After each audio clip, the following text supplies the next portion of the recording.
One, walk and skank, and me say walk and skank. Yes sir, walk and skank, and me say walk and skank. One, walk and skank, and me say walk and skank. You go out of the street, you fi walk and skank. You go out of the street, you fi walk and skank. You come in at the dance, you fi walk and skank.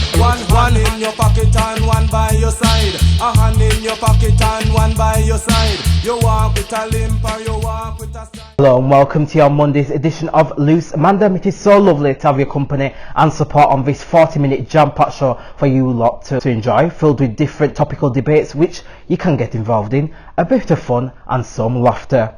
Right, coming up on today's show, we'll be discussing the latest and past news stories such as mobile phones in schools, physical punishment on children and pregnant women on smoking. Alongside all of that, we'll have another new dilemma for us lot to solve, which is well-known story, so I won't miss our take on that. And towards the end of the show, we will be playing a first new game of Loose Mandem does Guess the Jingle.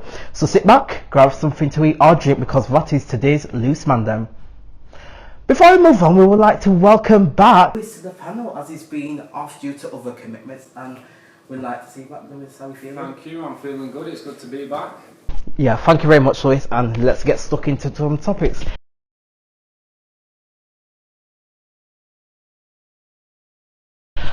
Now, researchers have found that punishing children in a physical way does not improve their behaviour, and instead it increases behavioural difficulties.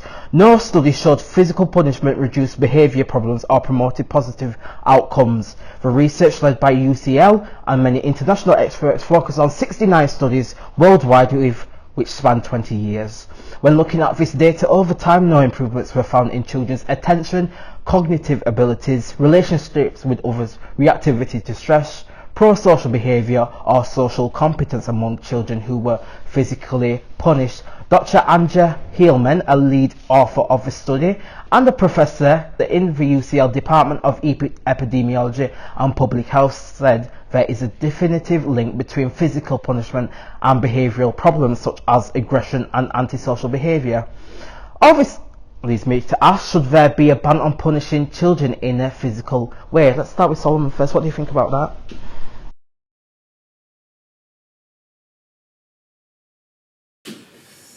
Okay, if we're talking about intensity of physically like abusing the child, in a sense that like giving them like a black eye, literally, to near death, then yeah, fair enough, we can ban it. But based off my experience, based off our culture, I can tell you now that physical punishment did make me into this aggressive, this bad person. Because I'm not. I'm quite the opposite. I'm not to be, But even that, yeah, I can understand there are other cultures that may disagree with it. Fair enough, because it may seem very outlandish for them because it's their child and it's like you can never really imagine hitting your child. But because, where I'm from a Jamaican background, so was Terrell, so was you. So are you, sorry. And we get beat, but it's so that we don't do it again. It's like, in a sense, it's a deterrent from not doing it again. I'm not gonna, like, for instance, if a person was to take away, my game console from me and say, you're gonna get it back at the end of the week until you learn how to behave, I know fully well that I'm going to get my game console back at the end of the week. So I could do other things in the meanwhile and still not learn anything and get my game console back at the end of the week. But people see that as a punishment, but no one learns from it. Some people don't even punish their kids because they don't really want to hurt the child. But the thing is, unless they learn not to do something, then they'll never grow and learn from it, and they'll never mature from it. Now, again, I can understand why people would not want to, physically punish their child. Fair enough. That's just their child. Do whatever you want. But me personally, there's a limitation. I would say if it's literally to the point where the child is like, legitimately like hurting, like it's crossed the line. Then it's a bit too much. But before that, I don't think it's should be banned. You know what I mean? Like there are, I mean, like I said, I'm a product of someone who has been punished physically as a child and has learnt from my mistakes and is a mature adult. So I'm not gonna. I agree with you, Saul, because same with me. I got the belt, I got the shoe, I got smacked by a hand, got newspaper, all that. But that didn't make me to be antisocial. Yes, I misbehaved at school, but not at a point where I was excluded, went to Peru, them sort of things. I'm just going to read this. It says, a home should be a safe place for children, yet in many countries the law can make it one of the most unsafe places for them. Countries need to do all they can to ensure that all children have equal protection from all forms of harm, including physical punishment. So let's put this now to Terrell. Even if they do ban it, I think people are still going to beat the children anyway, in a form as not, like Saul says, not beat them to the fact that they, can't breathe, can't walk, that. But they will give them a little smack. So what do you think about that? I feel like, honestly, I feel like it's not something that you can ban, as you said, people will still do it. And I don't think it is something that you should ban. Like Solomon said, there is a line between abusing the child and beating the child. And also, I feel like it's how you go about it. So let's say, for instance, growing up in our households, if you break something, you get beat. But people think that you just get beat for breaking it. No. If you broke someone on accident, or you did something and you didn't know it was wrong, you wouldn't just get beat. If you just get beat straight away, that's wrong. You should get told that that's wrong, right? You get told. If you didn't know, you get told that's wrong, don't do it again. If you then do it again, knowing that it's wrong, you evidently just didn't listen to what was said. You're not listening to what people are telling you. So it's the talking and dealing with it that way is not working. So how are you going to deal with it now? Yeah. Punishment. I'm not saying, again, no black eyes, no beating, not like that, but a little or whatever, it helps. It does help. And I know people are going to be on the internet, because sometimes you see videos of like the kids getting punished and the kids screaming and this. Yeah. People, don't let the screaming fool you. Like, trust me, they're not getting abused. Yeah. Because I have little cousins, me myself, like, when a kid is crying already from being shouted at, even if they get this, they're gonna make a giant fuss. Yeah. That doesn't mean they're getting abused. Yeah. They're not even having bruises, no nothing. Yeah. So you lot that get upset over the internet and say, oh, you shouldn't hit your kids, that's abuse, that's abuse. And ironically enough, the ones that say, don't hit your kids, that's abuse, are the ones that have kids that don't listen to their parents, that do all these bad stuff in school, and then when they say, oh, I'm gonna call your parents if you don't listen in class and stop messing about, I'm calling them. Because they know the parents not gonna do nothing. Like someone said, they're gonna take the phone or the game console, just get it back. Yeah, Because you're right. Because if going back to primary school and when I was in secondary school, I wouldn't dare to do anything bad because I know the consequences that will happen at home, and so I'd get myself quiet. But like for some people, some families who don't smack the children, they'll be like, that their child don't think, oh, I'm not going to get smacked. Oh, my mum will be alright. She'll smack in the wrist, but that's all, nothing major. But in the black household, we will, we'll get told off first, and then we'll get, a smack, and then it's done. That's the smack for the day. We, like, our families didn't continuously beat us. They just beat us for that one main thing, and then said, yeah, you learnt your lesson, don't do it again. Yeah, what do you want to say? There's one more thing as well. Yeah. Like you said, when you brought up that, you wouldn't do something bad because your family would deal with it. But other kids would do something bad because they know their family's not going to deal with it. Yeah. I feel like a lot of families that don't use physical discipline believe that their child is quite well disciplined and acts right. Even when they get older, obviously you don't really discipline. You don't get disciplined at this age. You can talk, but I feel like a lot of parents don't actually know what their children, teenagers, whatever, are like outside of the household, because a lot of them, as we're teenagers, we know a lot of our friends and this who are to their parents good kids and this and don't need to be disciplined that way. We're a product of the environment. You actually are Yeah. not a great kid. You mess about a lot, you do a lot of bad things, and that's because you didn't have that what's that word? You didn't have that thought in your head like, if I don't do this, I'm going to get in trouble. But even to this, even now, I know us three, and maybe even you, Lewis, like, if we're gonna do something, we're old enough, we're all pretty much 18. Even now, we still think, should I do that? Because what my parents gonna do? Yeah, You know what I mean? And we're big people, so I feel like it does do something as well. It does help. Yeah. And it's not, and so I mean, it's not even like out of fear, because there's a fine line between fear and respect. Like, we do respect our parents. Yeah, we're not going to, we don't fear them. Yeah. We respect them, because if we do something that's ultimately going to go against anything morally, etc., etc., etc., right? We know it's one, bad for you, and also bad for them, because it's disrespect. Because they say, all right, don't go selling drugs, don't be doing all that kind of stuff like that, and then you purposely go out and do it. It's like, you don't respect me then, because I'm here providing for you, helping you, loving you, but you're doing that behind my back. Yeah. So it's like, okay, so you don't really care about me then, you don't love me then enough to actually like hear what I'm trying to say. I mean, people think that they hit their kids in a punishment way, right? They think that they don't love the kids. You think that parents really like beating their kids? They don't like it, but some people do. If you don't some listen, people you must feel it. Yeah. Exactly right. If they don't, right, they don't like to hit the kids, but in order for them to listen, they have to feel it. Yeah. And unfortunately, if that's the way to get through, that's the way to get through. Yeah, good points, Solomon, as well. Lewis, I'm going to put this question to you now. It says here from ITV, it suggests that across the world, 63% of children between the ages of 2 and 4, approximately 250 million children are regularly subjected to physical punishment by their caregivers. Researchers say that so far, 62 sovereign countries, including Scotland and Wales, have banned the practice, and experts are calling for England, Northern Ireland and all countries to end physical punishment of children in settings including the home. Scotland became the first part of the UK to ban smacking in November, and that's what we're going at our next segment, going to talk about smacking as well. They banned smacking in November 2020 and Wales followed shortly after. So do you think that England should follow too, or what do you think should be done? I mean, it doesn't need to be like there don't really need to be a ban on it, but I mean, maybe a ban on proper abusing children, which is probably already banned, I think. But yeah, illegal. Yeah. But yeah, just smacking them when they're not listening to you. It's, like you've all said, you know, it's validated.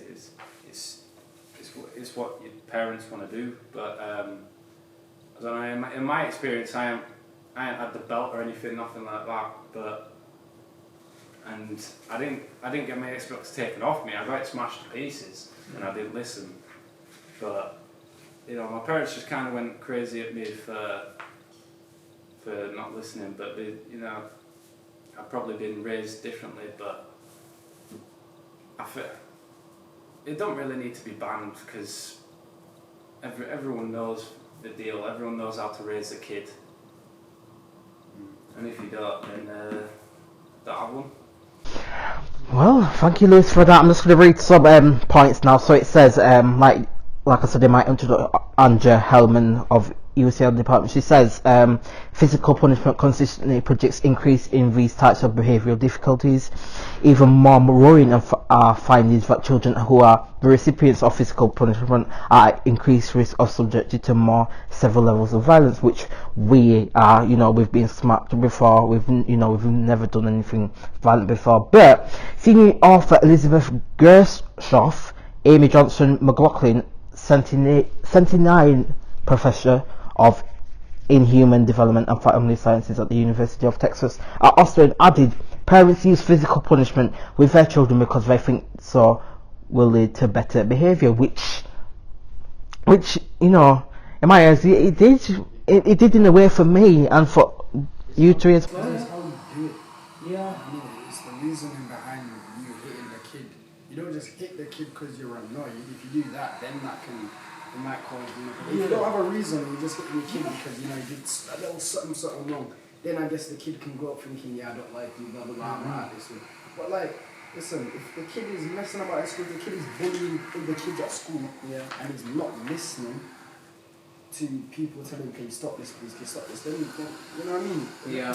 Little smack might have to be the trick, because ironically enough, we know a lot of people that do listen to a little smack. So you can't say that it doesn't work, because for some people it does, it worked for you. It worked for, we know enough people that it worked for. So no one can say it doesn't work. And people love to, I feel like people love to put a bit too much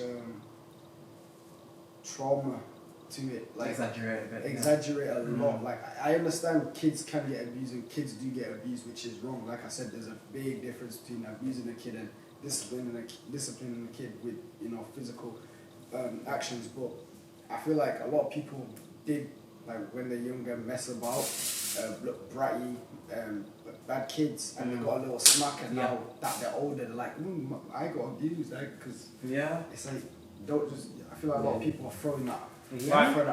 When I'd come home with like failed grades and shit, I'd never get any punishment really, so I never improved it, and I failed all my GCSEs pretty much. So maybe if I was punished with a smack or something for my grades, I would have done better. But I was more like, I just want to do art. I just said like, it's not for me. But yeah. Right, thank you. Sorry, Lewis, for that. Quick thing as well is, I think people always think that, it's just off the cuff, as if like they'll just beat you like that. Yeah. It's not. Most of the time, it's, especially in like a two-parent household, it's like, alright, they'll have a discussion beforehand. It's like, alright, they've done this. It was a bad thing they did. Like, are you okay with me punishing that child, but getting the belt, blah, blah, blah? Because of course the other parent might feel aware about it, or even they might feel comfortable with it. So they'll have a small discussion about if they feel comfortable where they stand and stuff like that beforehand. So it's not just off the cuff all the time. Like, don't get me wrong. There are some times where it's like, all right, we clearly saw you do something bad. You know it's bad. All right then, here's the belt. But other times it's more like, all right, we'll have a discussion with our partner, because at the end of the day, it's their child as well. You know what I mean? And then there's also the fact is, at our big age, we've come to the point is like, all right, when growing up as well, it's like, all right, we're doing something bad, and then our parents are around, or we're gonna do something bad. It comes to the point where it's like, they don't even have to tell you. They could just look at you like, the look. You know what I mean?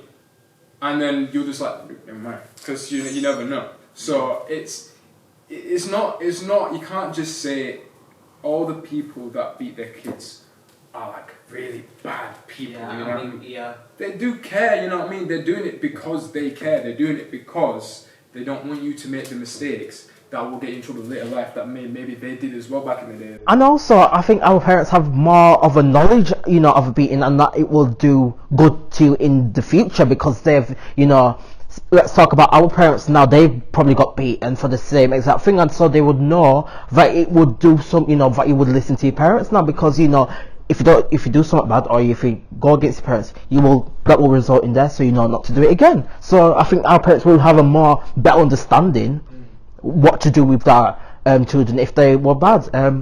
So your last point, Saul, should smacking be banned? No.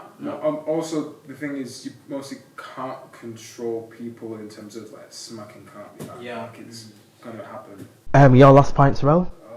I don't think it should be banned. It's just, obviously, again, just to fit, what the majority might be saying. Obviously, and I agree. Talk to them first. If they've never done that action wrong or that bad thing before, talk to your child first. Let them know that it's wrong. But if they are constantly doing it again and again and not listening to you, then a little smack might just do the trick in it. So I don't know if it should. I don't think it should be banned. I don't think. Lewis, your last point? What do you think? Yeah, I agree with what you said, Terrell. But it's just parents doing what they feel is necessary to show the kids right from wrong. And like you said, in your culture, that's worked from generation to generation. So it's been passed down. So there's more knowledge to it. But in my culture, if something like that happened, that's where they start getting lawyers out, and that's where this has probably all come from. Moving on from that, as part of a new NHS campaign, reports have shown that giving pregnant women £400 shopping vouchers could deter them from smoking. The National Institute for Health and Care Excellence and Public Health England have said that evidence indicated how offering pregnant women financial incentives to stop smoking would be both effective and cost effective. According to experts, pregnant women being offered the vouchers should have undergo biochemical tests to prove they have given up smoking before receiving the vouchers. They added that if tests were too difficult to administer because of the pandemic, the vouchers should be given away regardless. Do you agree that pregnant women should be given vouchers to stop smoking? Lewis, what do you think about that? I agree, because anything that can be done to stop people smoking tobacco should be done, especially if it's a pregnant woman. But we shouldn't need money to stop smoking, considering like the info of the child, the information about the child's health should be enough of the incentive to stop smoking. And but nicotine is a crazy addiction, so if this method works, then I'm all for it. Okay, so I'm going to put this question to you. We all know that smoking can cause miscarriage, premature birth, or development problems for the baby. And the medical watchdog NICE, so the National Institute of Care Excellence, did not say what kind of vouchers will be given, but they could be for supermarkets, for high street shops. They would not be valid for buying cigarettes. So, do you think we should put that kind of money into the NHS rather than giving it to pregnant women to stop smoking?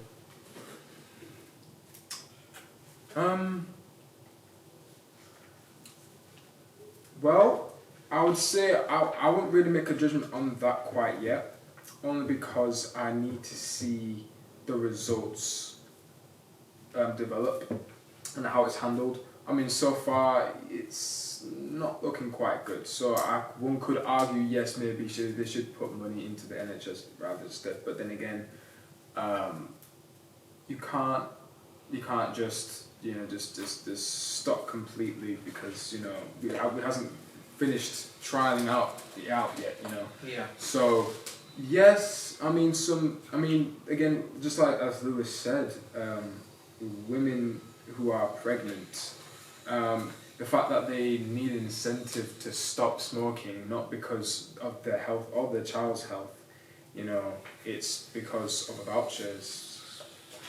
It's quite a grim fact, the fact that that's there. But if it works, then I'm not against the idea that you should continue doing it. But if it comes to the point where the trials develop and there's no real positive outcome from that, I'm not against the money to go towards the NHS itself. Right, okay, thank you, Solomon. Terrell, for example, if a woman did that and received £400 vouchers for a supermarket, they could fall back into smoking any time. Do you think they could use that as just a free will to just get free food or a lot of food from getting £400 to stop smoking? Because anybody can relapse. You just need, I know some people, don't want to relapse, but some people do fall back to smoking, which they can't stop. So do you think they'll use that as I get £400 for this stop smoking, I'll do that every year? What do you think about that? Yeah, I agree.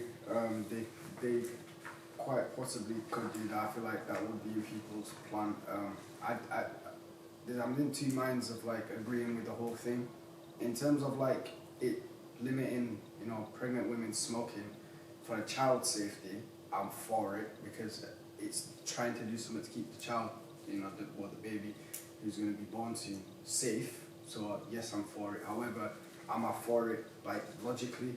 I think it's ridiculous that you decided to have a kid or give birth, but it's going to take £400 over your future child's health to stop. Now, I feel like if they did it in a way maybe every month you go and get what them tests to test if biochemical tests, every month or something, or over a period of time you get constant tests, right, to prove that you are stopping.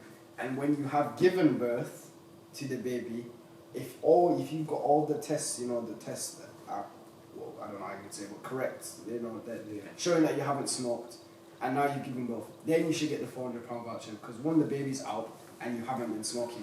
I don't think you should get the voucher while you're still pregnant because, like you said, they can just get the voucher and okay, now I can just go back to smoking, and it's just not doing anything, and you're just giving away £400 for no reason when you could be putting it into something like the NHS or other things that need funding. So the idea is alright, but I just don't like that it's taking £400 to, for you to want to keep your kids safe. And if you do smoke and you have an addiction and you can't deal with it and you can't control it, like just try not to get pregnant if you're not going to be able to stop, so the baby doesn't have any problems in the future. Like, make it make sense, you know what I mean? Yeah, so typically it's your baby's life to a lot of women who've like accepted it is apparently worth £400 worth of vouchers.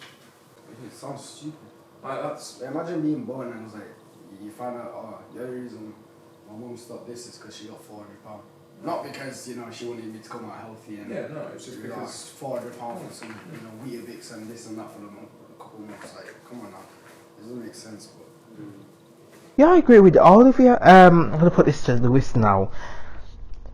So, if, say example, if a woman comes pregnant and she goes for her scan, and the doctor, do you think that doctors should ask women patients if they are addicted to smoking or if they can stop, and if they can't stop, should they help them more? What do you think that healthcare staff who are, like, say example, midwives, or when you're going for your first scan, what do you think they should do if people can't stop or, have difficulty stopping? Because we know some people can stop, because, for example, my mum, she smoked back in the day, she stopped, she started, so people can stop and start, but I'm on about people who cannot, they're really addicted. So what do you think about that?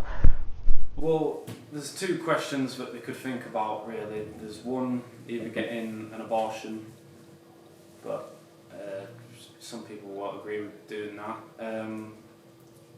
Or two is try some form of stop smoking program. Yeah. I know that there's got to be at least one thing out there that works.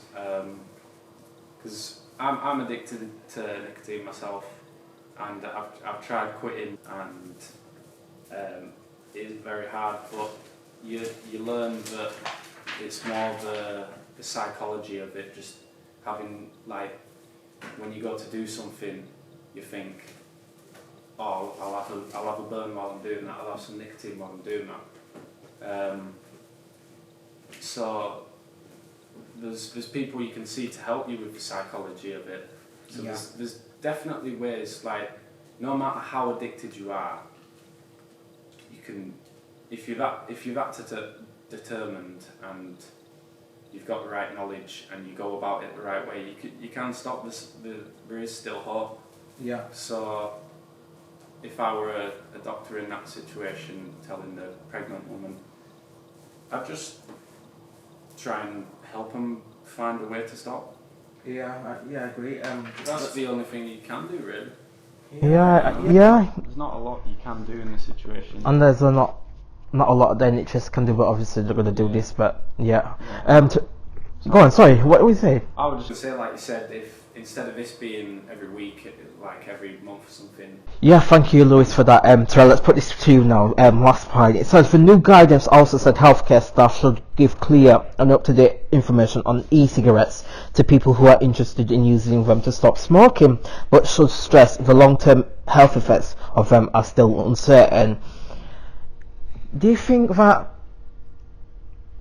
they should give them like a herbal substance, like you get herbal cigarettes instead of nicotine to draw them away a bit, or do you think they just should, it says it argues that nicotine containing e-cigarettes have been shown to help people stop smoking and are similarly effective to other stop smoking interventions such as nicotine replacement. What do you think about that? I mean, me personally, I'm not gonna, because I don't have an experience of what it's like being addicted to nicotine. And as Lewis just said, it is quite difficult. I understand that. So I mean, if an e-cigarette does help, that, because I know if you're addicted to something, you have to stop and be stressful.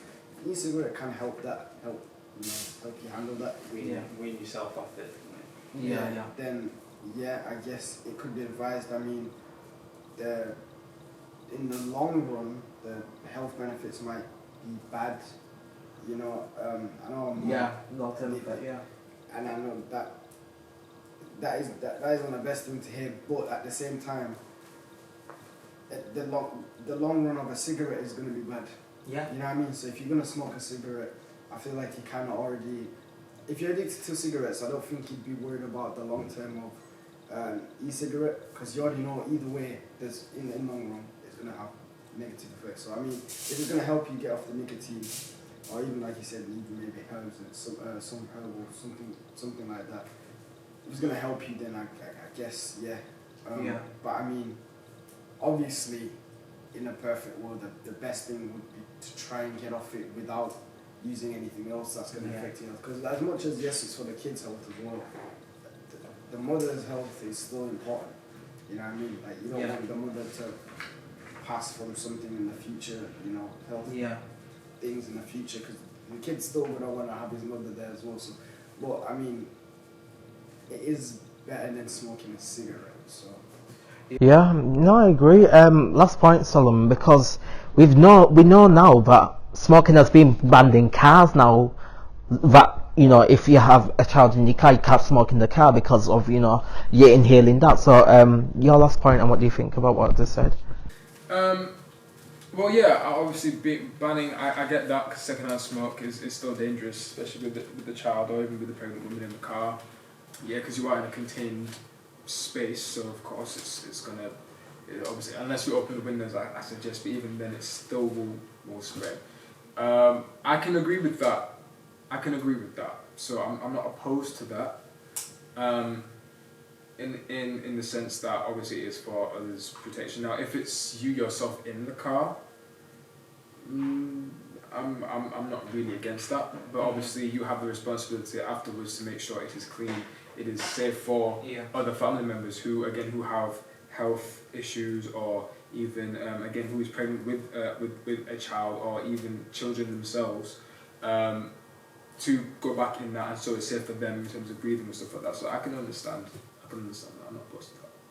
Yeah, and Lewis, your last point on this whole debate and topic. Yeah. So, what you was just saying about smoking in the car. If it's just you, that's fine, and then definitely clean it, because the smoke, it does stick to all the walls. Like when you go stay at a hotel or something, it's no smoking, because it all sticks to the walls or whatever. And my opinion on overall, nicotine is it's nicotine. Addictive. Very addictive. So if this works, then go ahead. But it does look like it needs adjusting a bit with what you've been talking about, with people trying to use it to their advantage and not stop smoking and just get some money out of it. Yeah, honestly, that's a good point made, Lewis. Just going to just read these last few points. Smoking continues to take a huge toll on the health of the nation and accounts for approximately half of the difference in life expectancy between the richest and the poorest in society. It is therefore vitally important that we reduce the level of smoking in this country. We know that around 10% of women are known to be smokers at the time of giving birth, and given the significant health effects of smoking on both mothers and babies, it is clear that further efforts are required to encourage this group to give up smoking. And Dr. Jamie Hartman-Boyce, Senior Researcher Fellow in Health Behaviours at the University of Oxford, welcomed the guidance, adding a growing body of evidence such as that e-cigarettes are considerably less harmful than smoking, though not risk-free, and can help people quit smoking. And for my point, I feel like it's a nice plan, you to pay pregnant women to stop. But would you do the same about people who drink alcohol? Would people take drugs? Would people do that? Does it become counterproductive?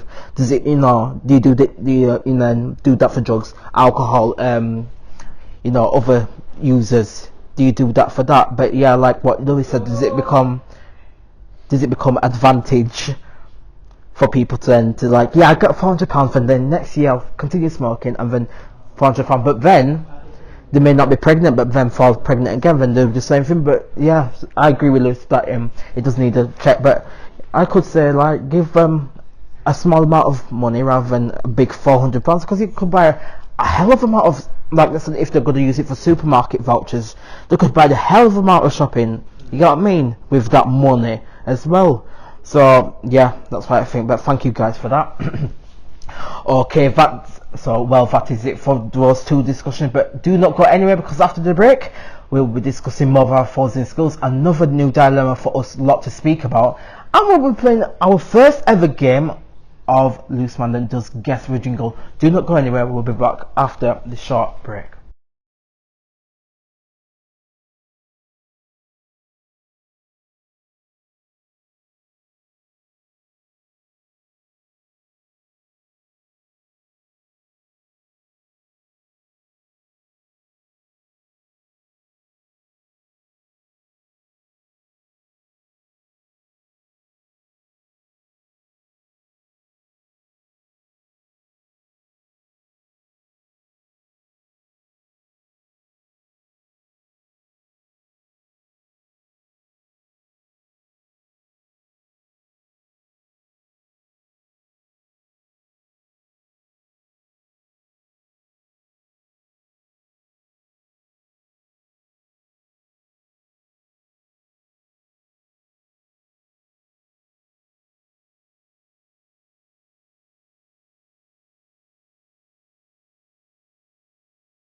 Walk and skank, and me say walk and skank, yes sir. Walk and skank, and me say walk and skank. One, walk and skank, and me say walk and skank. You go out of the street to fi walk and skank. You go out of the street to fi walk and skank. You come in at the dance to fi walk and skank. Welcome back, nice to see you again. Still to come, the other panellists will be playing our first ever new game of Loose Mandem does Guess the Jingle.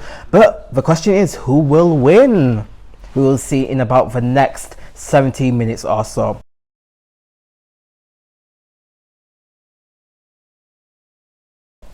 Now, there have been several reports that a ban on mobile phones in schools is being considered in a new consultation on behaviour and discipline, with Gavin Williamson warning the devices are distraction and could even be damaging. The Education Secretary said he wanted to make the school day mobile free and to ensure pupils can benefit from calm classrooms. The call for evidence comes ahead of planned updates to government guidance later on this year. Behaviour discipline, suspensions and permanent exclusions. Head teachers and teaching unions have hit back, insisting that mobile phone policies were a matter for schools. They accused the Education Secretary for playing to backbench MPs and using the issue as a distraction from the government's failures on education during the pandemic. So, do you agree that schools should now be mobile free? What do you think, Terrell? Well, I mean, we went to Dixon Academy. I don't care, I'm saying it. Don't go there. I didn't like it. But yeah, we didn't have phones in lesson anyway. So, I mean, you can live without them. You know what I mean? But I don't think they should be banned from coming into schools because people do walk home on their own and things like that. You kind of need a mobile device to communicate with your family and stuff like that, to make sure that you're safe. So for safety reasons, I don't think you can stop me from bringing it into school. But in lesson, I mean, if the teacher's going to teach properly, then you don't need your mobile phone, do you? You know what I mean? But then again, we are moving in the times. Eventually, notepad and pen won't be as useful as using your phone because you have so much stuff on your phone that can help you to learn. Yeah. So you could even say maybe an app lock or something. You know, when you connect to Wi-Fi and stuff, you have like a like when you went to Australia, if you're on that Wi-Fi, you can't get onto certain stuff because of app locks on Wi-Fi and stuff. You can what someone can use. So if the child was connected to the school Wi-Fi to do the work with the mobile device, then if you had an app lock, then you can't use Instagram and this about and this and that. Yeah. But I mean, yeah, can't really stop them from bringing it into school, but using it in lesson, I guess that's really up to should be up to the school and how the school decides to teach. Yeah, thank you, Terrell. Solomon, what do you think about this? So, should we ban them or? I don't believe we should ban them. I'd say the whole excuse of, because I've heard that they said that because of COVID there's a lack of discipline now because of phones and such, but you also understand that this was a problem pre-COVID. Prior to the pandemic, there were people on the phones regardless of a virus or not. Lockdown, you just had more people just going on different apps and stuff like that. Okay, fair enough. Coming back to school now, well, the only reason that a lot of education things was going because people use technology in lessons. For lessons, you know, to make sure they communicate with students and stuff like that, because there are people children that probably didn't have a computer or a laptop or a tablet and they use their phones.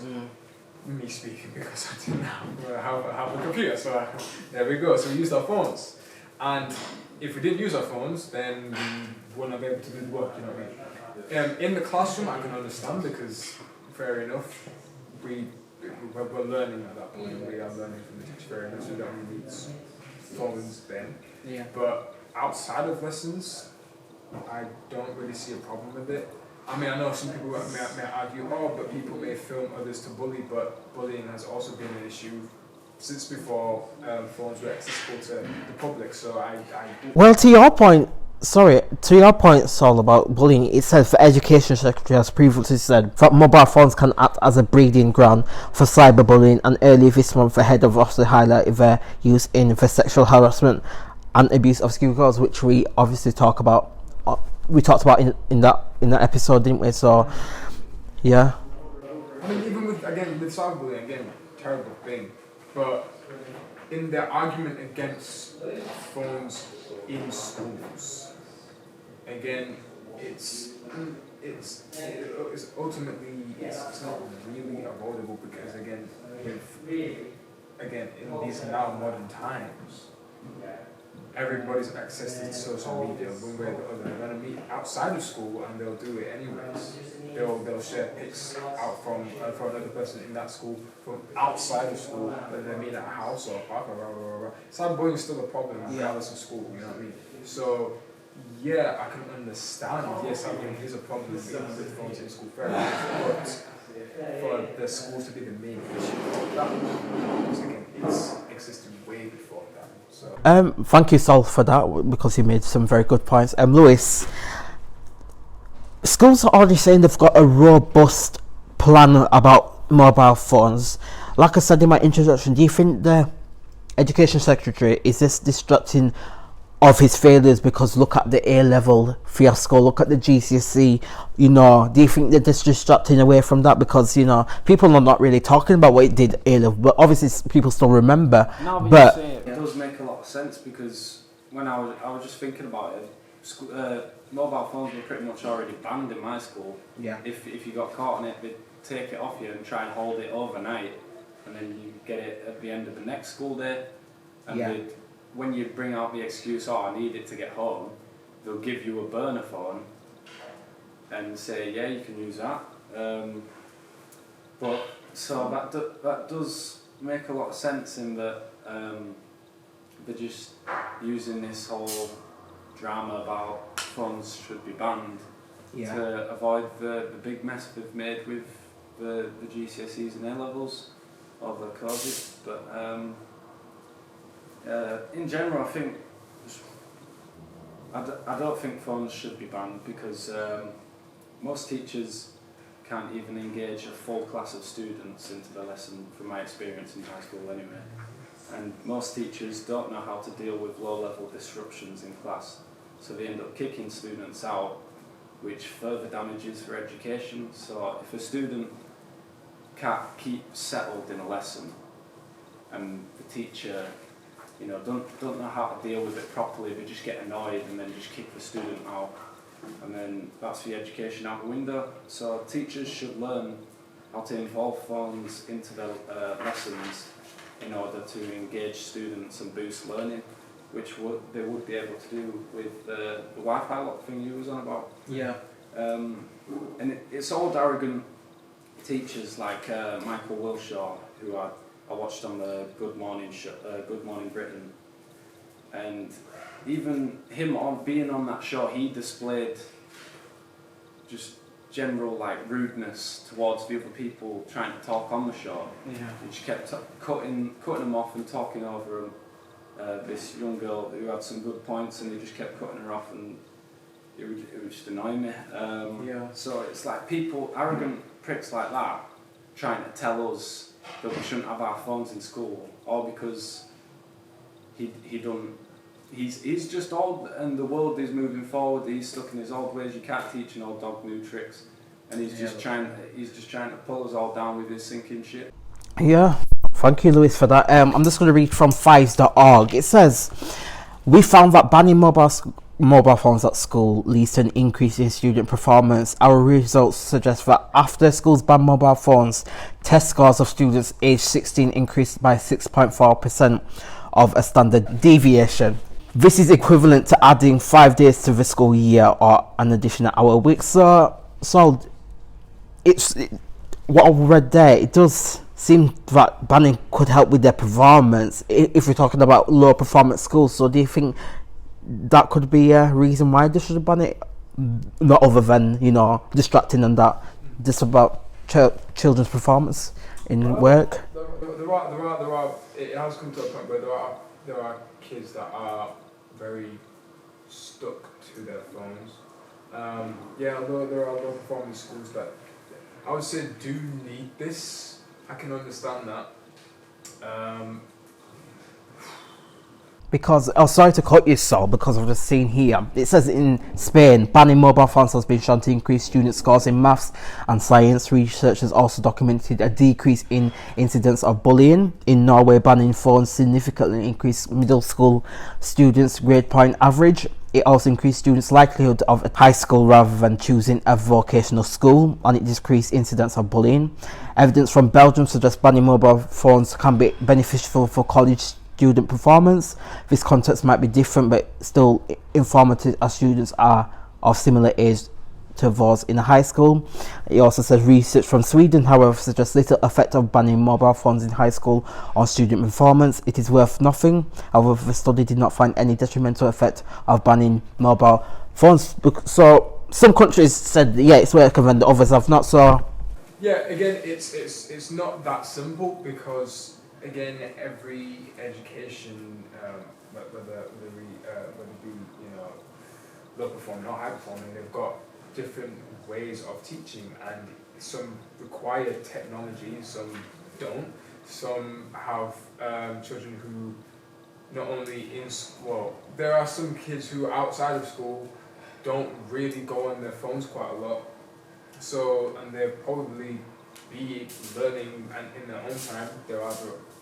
It's true that does happen. It's just, yeah, the fact of some countries saying it does work, some don't. Again, it is an environmental factor that needs to be considered, where I can understand that. Fair enough, yes. I can understand the banning of one, but for Britain, it's not always like that, because we live in a society where phones, yes, it is up top there, technology is up top, fair enough, that's fine, but we know when to stop using them though. yeah, We know when to draw a line and stop using them.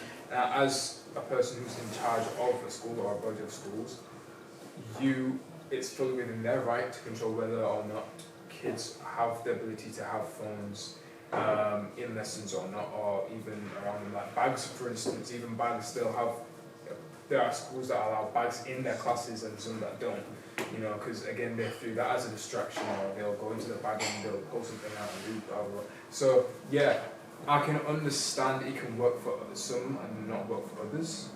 But again, I think that's more of an environmental factor though, I think. yeah. Thank you so for that. I'm just going to read some. So what I just read about the banning mobile phones at school leads to increasing student performance, and our results suggest that after school ban mobile phones, test scores of students aged 16 increased by 6.4%. That was in England. They used a method called a difference in difference strategy, as well as student data from England, to investigate the effect of banning mobile phones on student performance. And it also says the effects were twice as large for low achieving students, and we found no impact on high achieving students. Our results suggest low performing students are more likely to be distracted by the presence of mobile phones, while high performing students can focus with or without mobile phones. Tara, do you think that's a bit like he's trying to say low performing students who are from poor backgrounds don't do well because of that, but higher performing students from richer backgrounds do well? What do you think about this? Do you think they're excluding, or what do you think? I don't think it's necessarily got everything to do with the phone, and more to do with the type of kid and the teacher.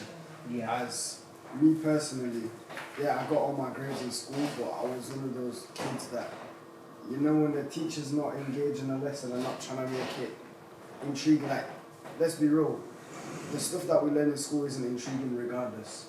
But when you can tell the teacher's not enthusiastic about it and not, intriguing, I genuinely just lose all attention to it and really don't care. And I feel like these low performing students, a lot of them are like that. And that's why they might go on their phone and mess about, because, if your teacher's just there handing you a booklet, I'll finish that booklet, copying what's on the book. It's like, the kid don't want to be there regardless. Yeah. If you're not putting effort into your lesson either, they're just going to go find somewhere else to keep them distracted. No one's going to sit there for an hour or two just listening to something they don't care about. Yeah. And obviously I'm not saying that's for all students. Yes, some students just want to mess about on their phone, yeah. But I feel like a lesson that has a teacher that's really engaged in the lesson, like engaged in the lesson and in the topic and trying to be enthusiastic about it, regardless of the students well performing or not well performing, they will focus and get off their phone. Because it's something that it can be more enjoyable. So when they're saying, oh, low-performing students are the ones that are going on the phones, I just think that that's more so, kids that get distracted quite easily. Yeah. You know what I mean? Like, higher set kids might have better attention spans and not get distracted because they might find the work easier. They find the work easier, so it doesn't matter if the teacher's enthusiastic or not, because they don't really have to try. I know a lot of kids, students like that, smart, very smart, so they don't really have to. It comes natural, so they don't have to try, so they don't really care whether the teacher's trying to make the lesson enjoyable because they just know how to finish them up quick and it's cool. Other kids that do struggle, if they struggle and on top of that the teacher's not putting effort in, they're going to do something else, aren't they? They're going to go on their phone or something like that. Yeah, good points, Ronald. Now to you now. I'm just going to read something. It just says, in 2019, just under half of UK parents, 49%, think their child's school should ban mobile phones, a survey by price comparison site Usage suggests. And it says, the survey of just over 1,000 people also just suggested that the average value of gadgets taken to school by each child was £301. It also said, extrapolating across the total population of the UK school pupils, Uswitch estimates that the value of gadgets taken to school in 2019 will reach 2.3 billion. So do you think that parents just want to ban it just because it's an expensive phone rather than it's distracting them in lessons, or what do you think? And do you think that we should have metal detectors in schools, or do you think that teachers should stand at the classroom door and pick everyone's phone or search them? What do you think? I don't think it should be any of those things. I don't think there should be metal detectors for phones, and definitely not like teachers they're taking like a UA thing, to check a student, like what they have up their parts to see, that sort like that. Yeah. Well, that'd be good to make sure no one's bringing like a knife in or something like that. So, but for phones, it's just a bit ridiculous because, like you were saying about the teachers, if you don't respect a teacher because they're really trying, you can see that they've put a lot of thought into the lesson and that they're trying to engage you and make it fun. Because when learning is fun, that's when you learn the most. Like, I can remember certain teachers, they'd plan out a good lesson that was engaging and kept everyone enjoyed the lesson. And when you enjoyed the lesson, I actually moved upset one time because I respected the teacher and I paid attention in class because he was a good teacher. And so when you respect a teacher, you're not gonna sit there on your phone when they're putting in the effort trying to teach you. So it's all about the teachers, and I think a lot of these studies we must have good teachers if it's actually improving the results. But yeah, in conclusion, I'd say just phones should be included in the lesson, but moderated so that students will stay focused and not get distracted on the phones. Thank you. Last point for you, Sal, because we didn't hear from you. Yeah, I agree. Alright, no, but yeah, I agree. No, a nice fly, that's the way. But yeah, I agree.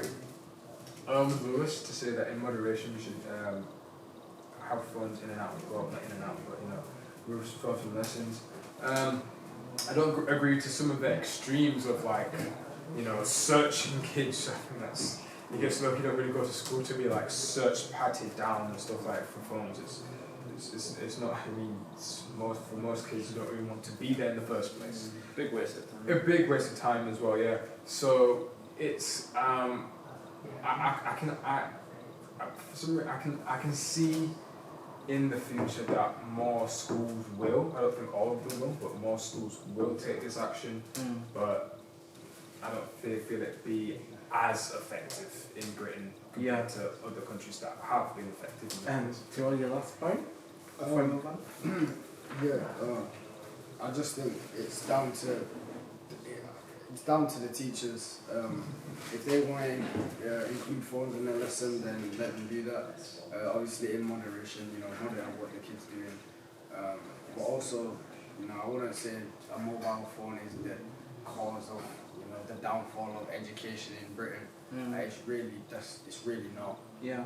It might be one of the small factors, but I doubt it's a big factor. So I just think it's really up to the teachers how they plan their lesson. If they want to include it. If they don't.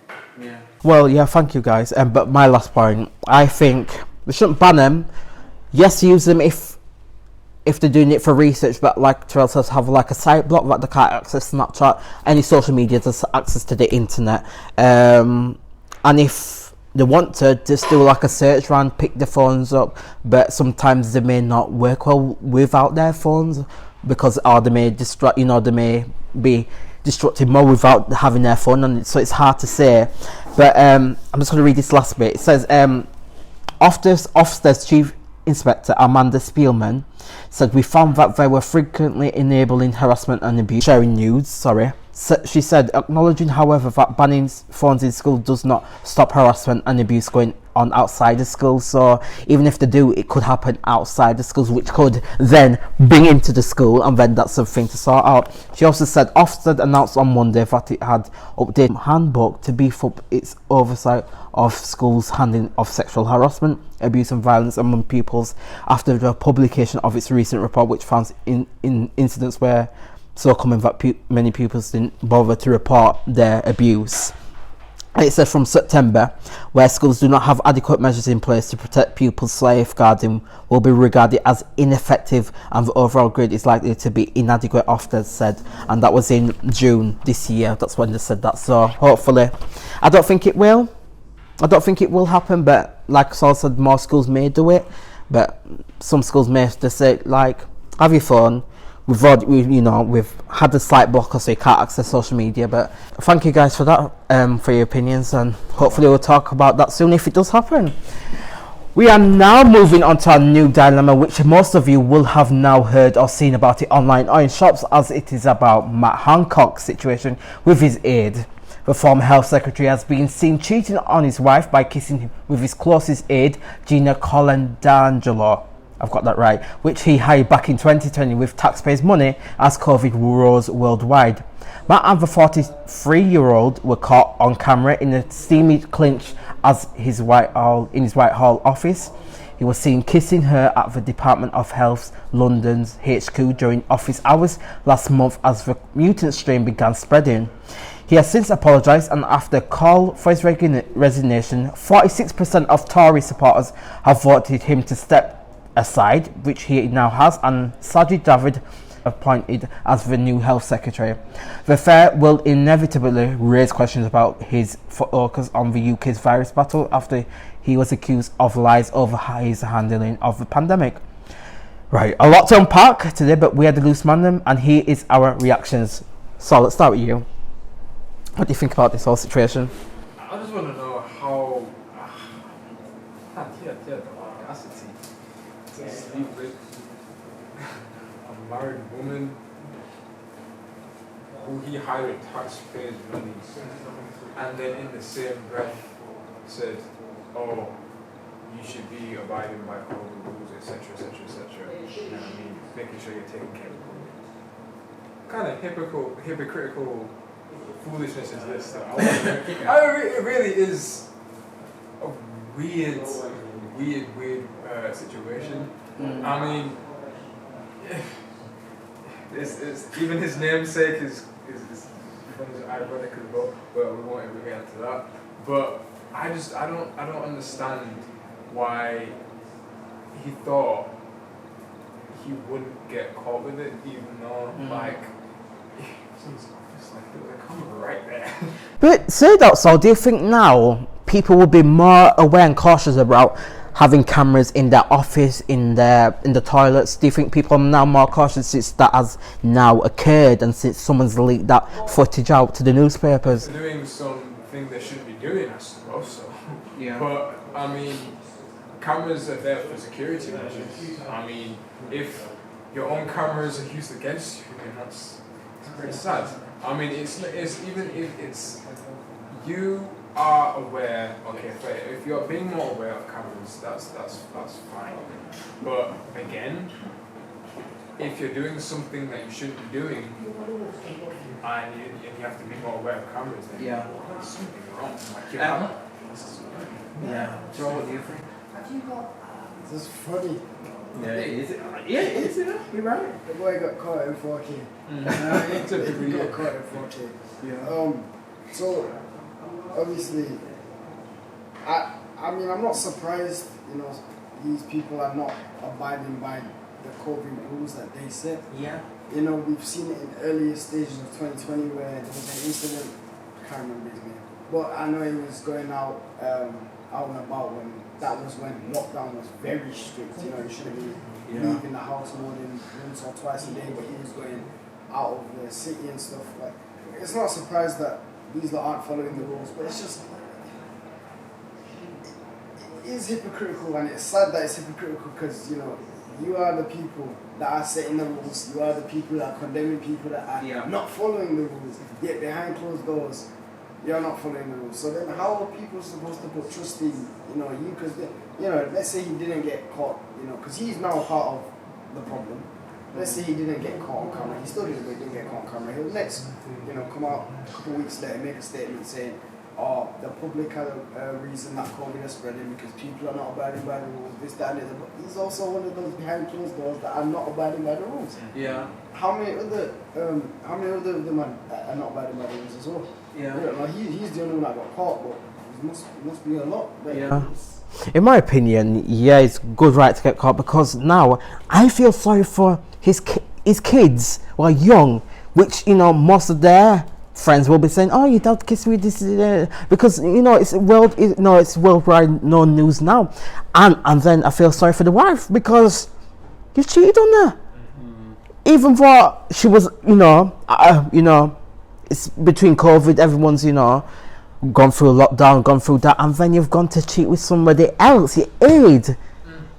And then, like what Terrell said, it's like a double standard thing. You're telling us to stick to rules, but you're the health secretary going up on that stand 6 p.m. nearly every day telling us, oh, hands face space, you know, you can't meet your families, but then you're kissing somebody in your office.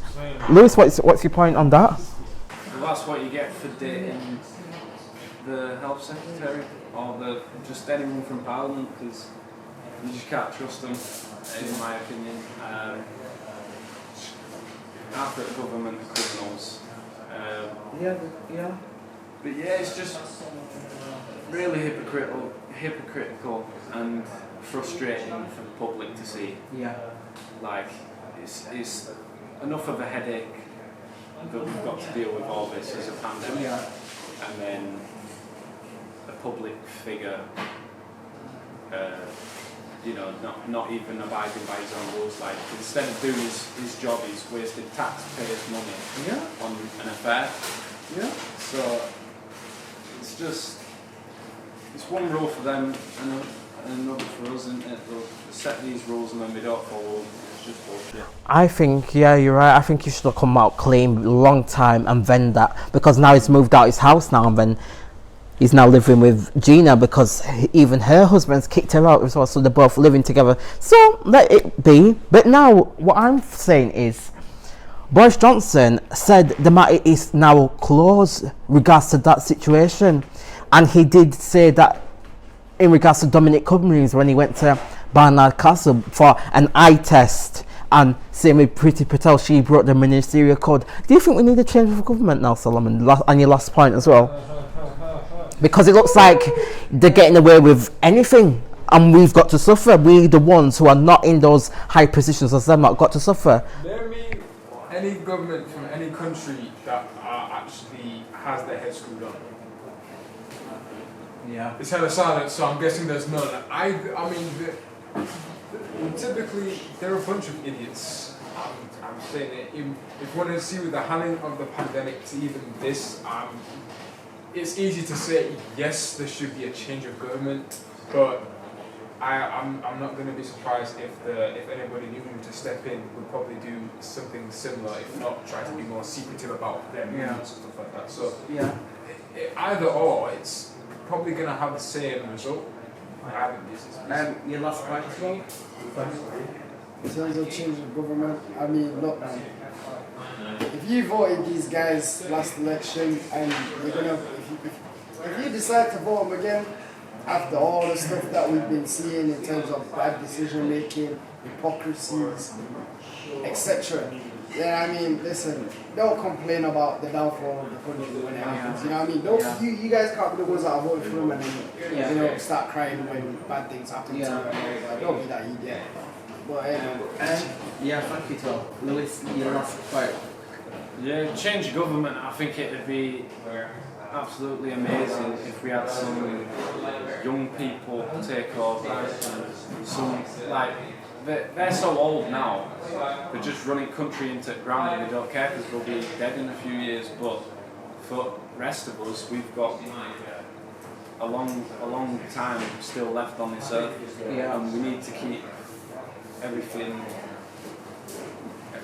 like the amount of bullshit that comes out of the news every week. Just to distract you from like global warming, Main things. and all the main things that you don't see in the news at all because they just want to create all this drama, all this bullshit. And that's where the problems are coming from. So if we just had some young people who didn't lie, just wanted to tell the truth and actually deal with some problems and make some change. Thank you, Lewis, and then my point now. Yeah, it's the right thing to have his hand in his resignation, and hopefully he enjoys that. Living with Gina, and hopefully they have a new life. But yeah, I feel sorry for that, his wife. After all of discussion, I think we need something to lift all of our spirits up, as after all, it is a Monday evening and this next short segment should be fun. So it's time to play our first ever game of Loose Mandem Does Guess the Jingle. In this new game, I will play a famous jingle from either a TV advert, TV show, film, etc. and either Solomon, Terrell or Lewis will put their hand up and then must name where that jingle comes from. If they name the jingle correctly, they will be awarded with a point. They will not be awarded a point if they match the jingle incorrectly with the question I asked them. There will be no clues whatsoever. So you ready?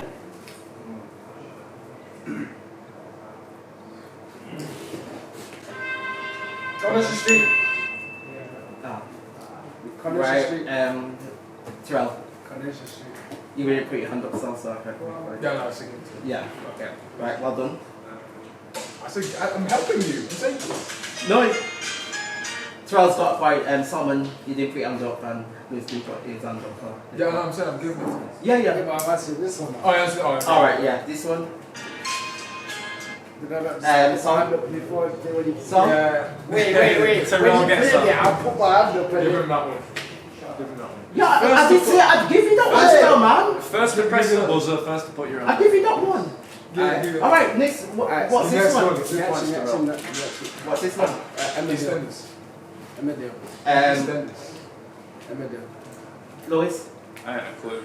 Well done, Sol.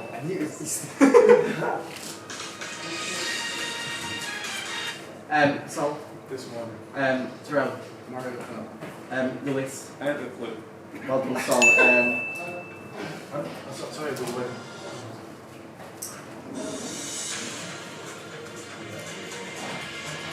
Sol? BBC News? Terrell? BBC News. I had a clue. Well done to you too. Lola. I tell you, who puts their hand up first? Yeah, it's cool. And I do not own any rights to this music, and so please do not. Watch so. I do not own any rights to this music, so please don't. Right. Wait. Oh, I know this one. Let's not put your hand up. So win it. Yeah, cross my pattern. Terrell. Lewis. It's Thomas Tankage. Well done, Lewis. Oh yeah. Last one. Used to be a banging remix of that one.